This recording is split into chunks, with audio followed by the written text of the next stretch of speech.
చాలా మంది కూడా తొలి దినాల్లో చాలా ఆత్మీయంగా ప్రయాణం చేస్తున్నారు. ప్రారంభం దినాల్లో దేవుని మేఘంతో అంటుకట్టబడి బ్రతికి దేవుడు వాళ్ళని కరుణించి సంఘంలో కొంతమందికి వరాలు ఇస్తున్నాడు, కొంతమంది ప్రవచన వరాలు ఇస్తున్నాడు, కొంతమంది భాషల వరాలు ఇస్తున్నాడు, కొంతమంది పరిచర్య చేసే వరాలు ఇస్తున్నాడు. కొంతమంది ఈ వరాలు ఇస్తూ ఉంటుంటే రానున్న రోజుల్లో ఆ వరాలు ఏం చేసుకున్నావో తెలుసమ్మా? ఏం చేసుకున్నావో తెలుసా? నీకు నీవుగా తొక్కు వేసుకుంటూ ఆపి వేసుకుంటారు వరాలు. దేవునికి స్తోత్రం కలుగును గాక. ఈ 70 మంది పెద్దలు నాకు నచ్చిన మాట ఏంటో తెలుసా? అందులో ఒక 2 యవనస్తులు ఉన్నారంట. జాగ్రత్త వినాలి. ఈ 70 మంది పెద్దలు మేఘంలోంచి దేవుని ఆత్మ దిగినప్పుడు ప్రవచనం మాట్లాడుతున్నారంట. మాట్లాడి ఆగిపోయారంట వీళ్ళ పెద్దలు. అయితే వాళ్ళలో ఒక 2 యవనస్తులు మాత్రము ఆ పాలెములలో ఉండి అన్య భాషల వరముతో నింపబడుతూ బిగ్గరగా ప్రవచన వాక్యంతో నింపబడి మాట్లాడతారట. చప్పుడు నుండి ప్రభుకి బిగ్గరగా స్తోత్రం చెప్పండి. హల్లెలూయా.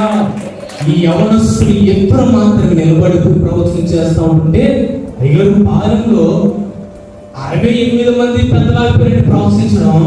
కానీ వాళ్ళు ఎవరో కానీ ఇద్దరు అసలు మామూలుగా లేరండి. అసలు యవనస్తులు ఆ ఇద్దరు మాత్రం ప్రవచనిస్తున్నారంటే బాగా బలంగా. అంటే ఎవరా ఇద్దరు పిలిచానంటే మోషే ఆ ఇద్దరిని పిలిపించినప్పుడు పిలుస్తుండగానే వారి నోరు పెగిలింపబడిపోతుంది. వారు తట్టుకోలేకపోతున్నారు, ఆపు చేసుకోలేకపోతున్నారు.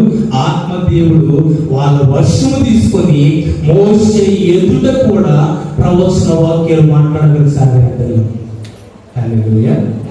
చూసారండి, దేవుని ఆత్మ ఒక్కసారి ఎదుటకు వస్తే అది ఆగిపోయేది కాదు, అది ప్రవహిస్తూ ఉండాలండి. కొంతమంది వరాలు పొందుకొని మరి ఏమవుతుంది, ఏ దగ్గర ఉంటుందో తెలియదు. కొంతమంది చక్కగా మాట్లాడుతుంటారు, ప్రవచనాలు చక్కగా భాషలు మాట్లాడుతూ ఉంటారు, చక్కగా దేవుడి సంఖ్యలో ఈ ఫలాల వరాల సంఖ్య నింపబడి రానున్న రోజుల్లో ఎంత సఫపడిపోతారు, ఎంత ఎండిపోతారు. దేవునికి స్తోత్రం కలుగును గాక. దేవుని ఆత్మ ప్రవాహం అంట. జీవజల నది. ఏ నది? ఒక చెరువు కాదు, ఒక నది. నది అంటే ప్రవహిస్తూ ఉంటుంది. దేవుని ఆత్మ ప్రవహిస్తున్న కోరితే నీలో వరాలతో నింపబడాలి. మా సంఘాలు ఒక మాట తీస్తారండి, ఒక మాట. కొరింథీ సంఘం ఎలాంటిదో క్రీస్తు యేసునందు మీకు అప్పగింపు